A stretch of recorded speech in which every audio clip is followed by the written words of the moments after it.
Ooh, hello Tube. Today I'm going to do the Bookaholics Anonymous tag. I saw it on books I'm not reading, and she mentioned that it kind of seems like whoever the original tag owner is, it's hard knowing who it is. So if anybody knows who it is, or if you're the original tag person, let me know, and I'll give you the credit down below, or give them the credit down below. But I'm using books I'm not reading's video to get to the prompts. So I saw other people do it too, not just her.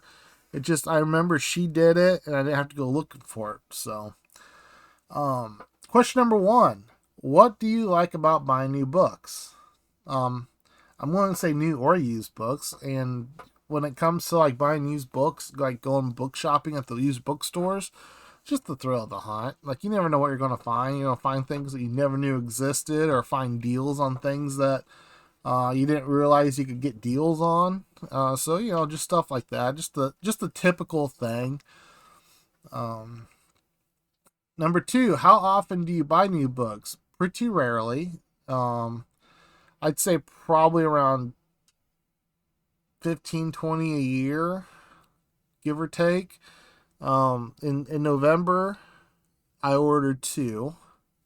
In December, I ordered one. So, 2 month span, I did three. But, it comes and goes too. It just kind of depends on whether or not there's something I want to read. And if I can find it used, I buy it used. And if I can't, then I get a new copy. So, but, I'm not a rich man. So I try to buy used when I can just to save the money. And I definitely don't spend retail. I wish I could support the indie bookstores and all that jazz. I can't spend $30 on one book that I can get used for $3 or $4 or whatever. Bookstores or online book shopping, which do you prefer? If it wasn't for used bookstores, I probably wouldn't leave the house. To be honest, I don't really enjoy going anywhere anymore. Just everyone doesn't know how to behave, and everyone is so disrespectful, and everything's is so expensive that it just the older I get, the less patience I have for all of it. So, of course, I'd rather go shopping at the bookstore, but also the good bookstores are an hour away from me, so that's not always an option if there's something that I need. So, question number four: do you have a favorite bookshop? My favorite bookshop would be Source Books in Davenport, Iowa. I think it's Iowa's oldest and maybe largest used bookstore. They do a little bit of everything. They do like the old collectible stuff. They do your typical stuff. They're one of those dark, grimy books. They have like huge war sections and huge like they specialize in things or what things that you wouldn't find at like your local thrift store sort of thing. I guess I would say tons of like classics and stuff. I typically go for the the classic section. They have like a little hippie section where I can get my Tom Wolfe's and Timothy Leary books and things, and big Western section, mass markets. Like I look through like their mass market classic sections from like the 60s, 70s, the stuff that's basically sawdust at this point. But if it's a couple bucks, if it's something I'm not sure I want to spend a lot of money on a good copy, I'll get spend $2 on a mass market, and either I like it and I buy a new one, or I don't like it and I'm out $2. So, um, but I don't get to go there very often, and that's mostly because US Route 67 I have to take to get there, unless I want to go like half hour on my way, is literally a death trap. There's people that die on that road like every other day. It's ridiculous. It's a 2 lane road. Lots of curves. It's narrow. People want to go way too fast on it. Lots of dips and dives and all that crap. And it's not worth risking my life for used books. I know, blasphemy. But there's also a new one to me called the Book Post in Macomb, Illinois, that I talked about in my book haul last month. And it's probably just as big, and they don't do like the collectible stuff, the old timey stuff, but big, huge Western selection, basically any genre, mystery, Western, thrillers, big selections of all of that. And there's a whole another wing of the building I didn't even know existed that I haven't even been down yet. So I need to get back there to go check that out, see what's even in there. But I really like it a lot. And the owner's really kind of strange, but I guess you kind of have to be to, you know, to have a used bookstore in Macomb, Illinois, I guess. But she's nice. It's just very convoluted pricing system that it's very confusing. I explained it all in that video. I'd say those are probably the two. So if you go from like my favorite retail would be BAM, just because they do have like the used books. So you can get a pretty good quality used book from them. For, save a few dollars. I can't even tell you last time I bought anything from Barnes and Noble. It's just yeah, very very very rarely. Do you pre-order books? There's two automatic pre-orders for me every year. Junji Ito does bring something out in the spring and in the fall. I pre-order those automatically. Like as soon as I pay attention. If it's like as soon as basically the one in the spring comes out, I start looking for the fall pre-order. Other than that, I think that's the only thing I've pre-ordered in 2025 was Junji Ito's books. I just don't pay attention to the new releases, nor do I very rarely buy them.